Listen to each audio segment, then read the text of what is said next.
Good morning. Today is section 63, verses 57 through 66.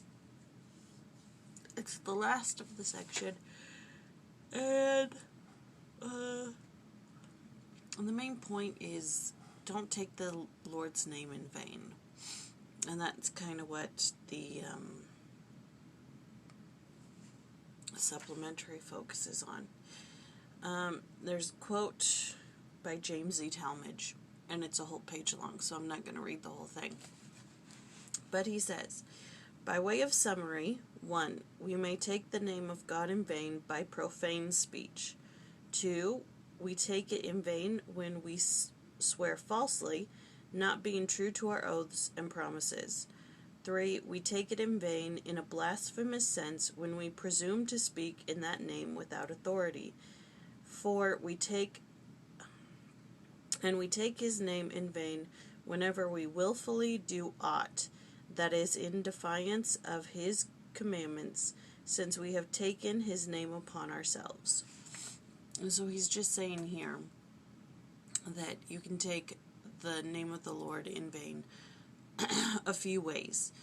And one of those ways, which I've never thought about before, is when we break certain commandments, because we've taken the name of the Lord upon ourselves, and as they say in the podcast, when we break ourselves against the commandment, we are taking his name in vain by not honoring that covenant and that promise to be a representative of him. And then there's a quote by Joseph F. Smith,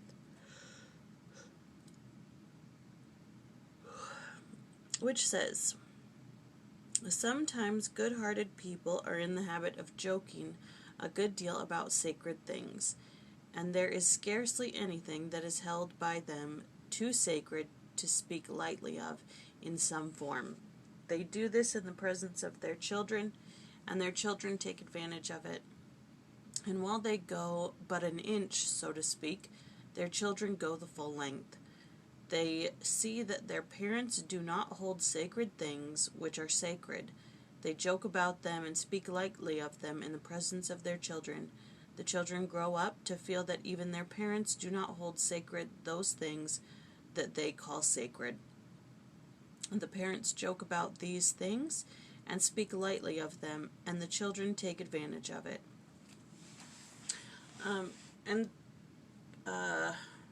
This I found interesting because I think we can see it quite clearly in this day and age where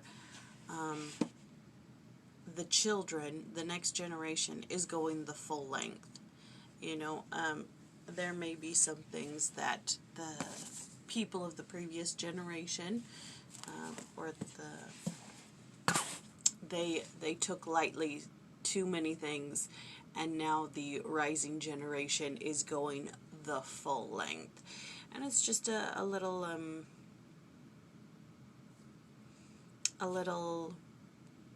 not warning, but a little,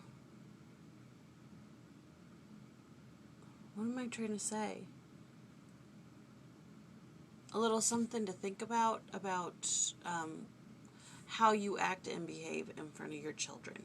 I think that's it. I think a lot of people just let their kids raise themselves, and now we're dealing with those consequences. Parents are to raise their children, to turn them into the people they're supposed to be. Like, you can't just say, oh, I'll leave this person to do as they will, and they'll just either become a good person or they'll turn out to be a good person. No, you have to raise them that way. You have to mold them and shape them to become the person that you want them to be. And I think we see a lot of neglectful parenting in the rising generation. Anyways, that's all I got. I've got a headache and a broken toe. Alright, see you tomorrow.